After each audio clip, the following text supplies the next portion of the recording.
day, everyone. Welcome to another edition of The Week. I'm Jare, Tiamiyu. I'm going to be your anchor today, and I'm going to take you along of what happened during the last week. This is another fresh week now. Let's look at what has happened in the last week. The last week in Nigeria was so memorable. Every part of the country, from presidential speech, the attack on Lekki at Lekki toll gate, and the attack in Abuja. What about all the lootings and the COVID-19 palliative issue? I'm going to be taking you through all this after this time out. Stay tuned, I'll be right back.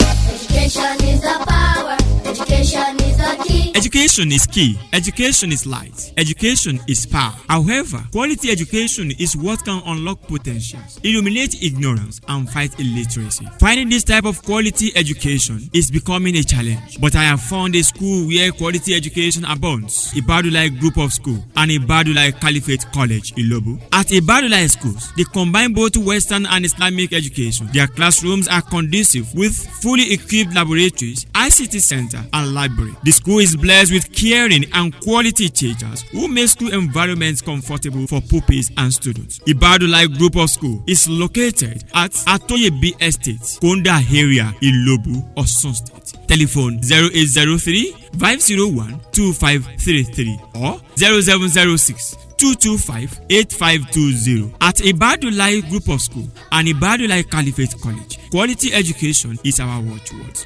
Yeah, welcome back from that very short break. Let me start from what happened on Monday in Abuja when the vehicles of protesters, the NSAS protesters, were burned. It was set ablaze by some hoodlums. You can see the video there. You can see this is very, very bad. We can't continue like this. And nobody has actually said anything. Nobody has been arrested. It happened in Abuja, the nation's capital. Mr. President, what is happening here? What is happening? Are we going to continue like this? These are the people that are protesting and they park their vehicles there. And some people that were allegedly sponsored by the agents of the government set these vehicles ablaze. And nobody was arrested. Nobody is answering any question on this. This is very, very bad. We can't continue this way. We cannot just continue this way. And from there, I will go to Lagos. And let me go to Lagos and tell you what, and then let us review it together. We are all emotional on Tuesday when some people, when some people, soldiers, the military men, you can see the footage. The military men attacked and NSAS protesters. Since then, it has been a lot of controversy from nobody died. 70 people died, but Amnesty International has this to say. You can read. They are saying that soldiers, after killing these people, they hide their corpses. And also, some people in Lagos are still saying that their family members are still missing till today. What is really, really happening? What is going on? After this shooting, President Muhammadu Buhari was asked by all Nigerians that, Mr. President, you are too quiet. Mr. President, what is happening? And on Wednesday, the presidential address came. And it was the shocker of everybody. Everybody was shocked. Everybody. Mr. President started with this. Let's listen to that. Hello, Nigerians. It has become necessary for me to address you, having heard from many concerned Nigerians and having concluded a meeting with all the security chiefs. And then after that, Mr. President said it. I hope you listen to that. It is necessary to address you because of the cause by some Nigerians. So some people forced our president, the president of Nigeria, he was forced to talk to us. Mr. President, you mean you were forced to talk to us? When the country was unrest, when there was no peace anywhere, and our president was forced to speak to us. Now, I'm still not done with that speech.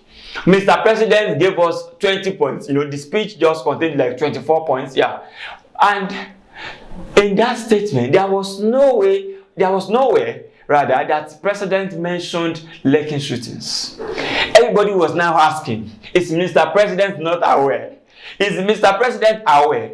Garba Shehu, Femi Adesina, are you telling us that you wrote this speech? Who exactly wrote this speech? Forget it. The president cannot write this himself. Everybody knows that. But who wrote it? If the president, if one of the presidential speech writers could write this without talking about what happened in Lekki, and you now look at it, the president was saying all the youths should leave the streets, and then they are staying on the street is now considered national threat. What are we saying, Mr. President? Wait a minute. They are saying people are being killed, and you are telling us it's considered national threat. Mr. President, a lot of things need to be said. And Sanwo-Olu, Governor Sanwo-Olu of Lagos, he went to hospitals. Later he said nobody died. And later he came to say 2 people have died. Mr. Governor, what is happening? Are we okay? Mr. Governor, till today, nobody has been prosecuted. The army, the Nigerian army still keep mum, and then there was an unconfirmed report that they said it was a Photoshop. Photo what? Photo what? Okay, let's continue. We'll look into that. We'll continue to monitor that event as it unfolds. But we have to continue now.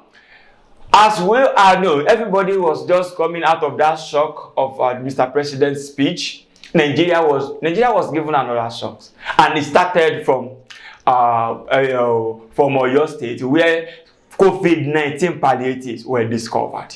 A lot of controversy. But I would like to be specific. I want to talk about what happened in Osun. In Osun on Friday, everybody was just doing normal thing, and on Friday, some people, I don't want to call them hoodlums, but it was broken by the hoodlums. Residents from virtually every part of the state, from Osogbo, from Ilesha, from Ede, from Ife, from Ikirun, everybody trooped down to Ede to have, you know what they went to do? They went there to have their own share of the palliative. They are even saying, Mr. Governor, if you cannot distribute this, we'll distribute it ourselves. We can do it, and they did it. That cocoa house in there was actually, every food item there was carted away by these people. They took them. Don't let me use the word carted away. They took what belongs to them because it's COVID-19 palliative for the masses. And that day, a lot of attempts was made by Insight Media to speak with the commissioner for information. Let me put, Madam, in case you are watching, please come up. Let's talk to ourselves, Madam. We made a lot of effort to speak to you on this matter, and you refuse to speak to us. Even across messages, you refuse to answer. But kudos to the PDP, even though it is very wrong to have fake news. But the PDP brought Madam from a hiding place, and she came out. When PDP, I'm very sure that was, if you look at that statement saying that we want to, they scope that and they say, okay, we wanted to be distributing it by the end of next year, by the beginning of next year when the pre-campaign will start, all this and that. The commissioner was forced to speak, and she said this, that she's not aware. Madam, she said she has never said anything on that, and because it doesn't belong to, the matter is for COVID-19. And later, there was a statement from the government too. No, not from the government, rather. From the Food Relief Committee. And they said the food items were just given and they are still waiting for some. Everybody is just looking. That he was waiting for some. That's why they have not distributed these food items. Fine. If that's exactly what happened, nobody would have queried that. But bring commissioner again. Let me speak with the commissioner. Honorable Commissioner, on the 30th of May, you posted this. It is still there. I screenshot it on Saturday after the incident. A lot of people can say it there, sorry. A lot of people can still say it there. You said this, that Osun received, everybody can read that. Also received COVID-19 from Kakofi, COVID-19 palliative from Kakofi. This was said by you on 30th of May 2020. And you told us that those items were warehoused in Ede. You can see it there. We now ask, where are those, or what exactly are you talking about? When you are telling us that the items were warehoused in May, that's almost 5 months, and you are still waiting. What are we saying here? We are still waiting for 5 months. No. We can't do that. But unfortunately, you have not been communicating. I hope a lot of people have commented on that. You, Honorable Madam, you are here to do PR and not journalism. Please do your job. Play the role of a PR expert, PR person for the government. You can't continue staying in the offices and be telling the people that you are managing information. It's very important.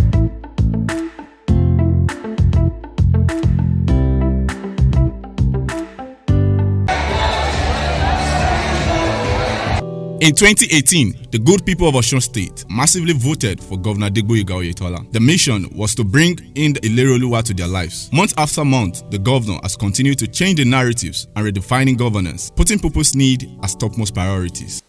As a government, our policies and programs are driven by citizens' needs. Topmost on its agenda are prompt payment of workers' salaries without leaving the senior citizens who earn pensions behind. Osun has witnessed massive infrastructural development as several roads, bridges, government buildings are wearing new looks, healthcare revitalization during the era of Boyega Oyetola. My commission is Lord, to the glory of God and for the betterment of mankind. God bless you. Now you can see that Ileroluwa tin shell Osun. Boyega is working. Osun is progressing.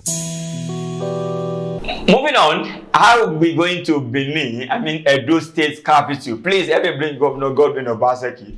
Governor Godwin Obaseki, you were just elected last month. Last month, September 19th, 20 election. But everybody is still asking a question. And the question is, what happened to the prison break? You need a lot of clarification to make. Because it is only in Benin that, a prisoner, somebody who has been in the prison since year 2014, will be putting on a jersey, Arsenal jersey of year 2020. It is only in Benin that this my brother will be saying he's coming from prison. Look at the bag now. So the prisoners were given the opportunity to carry all these bags. They pack all their documents. But wait a minute. This Benin prison break, we have not heard of none of the female prisoners actually escaped.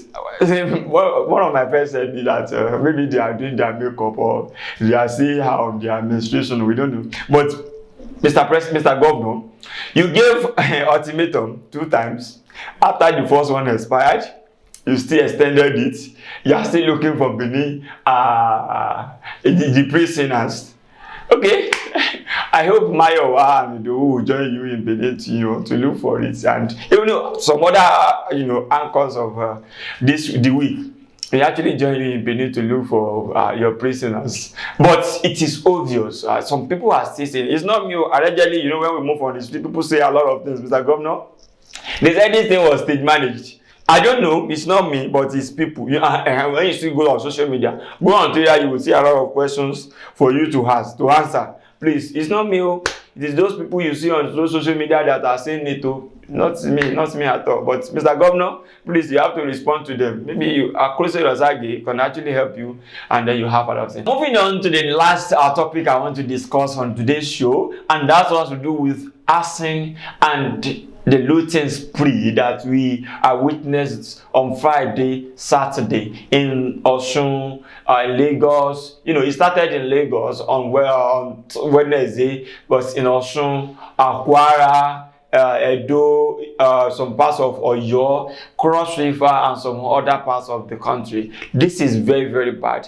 All of us at Insight Multilinks Media will condemn this wholeheartedly. And even let me start with what happened in Lagos. You can see MPA, the house of Sanwo-Olu's family house of Sanwo-Olu, and also the TVC. Thank God TVC is back now. We thank God for that, and we hope that it will be back stronger and stronger. As a media house, we also sympathize with TVC management. And also in Osun, this is what we witnessed. You can see the video there. This happened in Irepodu local government. The properties that our crew member covered after the incident on Sunday, if you look at it, 200 million naira cannot just will not be enough to actually repair all the damages that were done to private homes, and then the public properties. You can see the figures there. You can show them some footage, and that is exactly what we are talking about. This is very bad.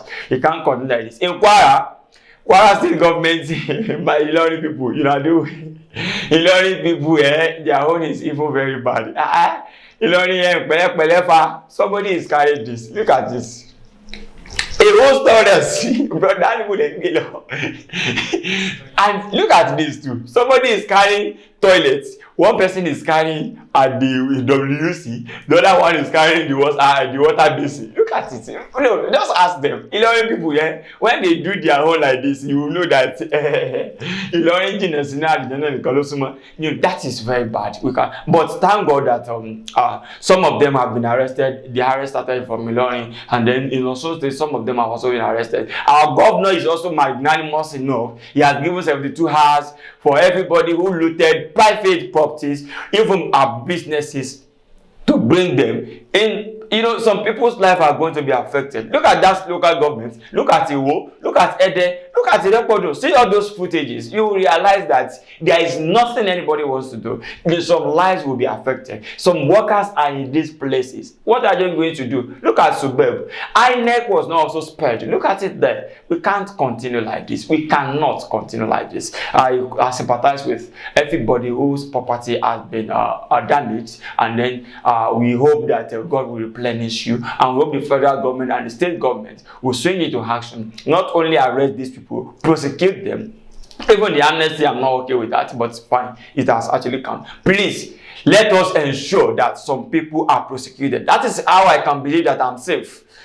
If nobody is actually in jail after this one, I'm very sure I'm not safe.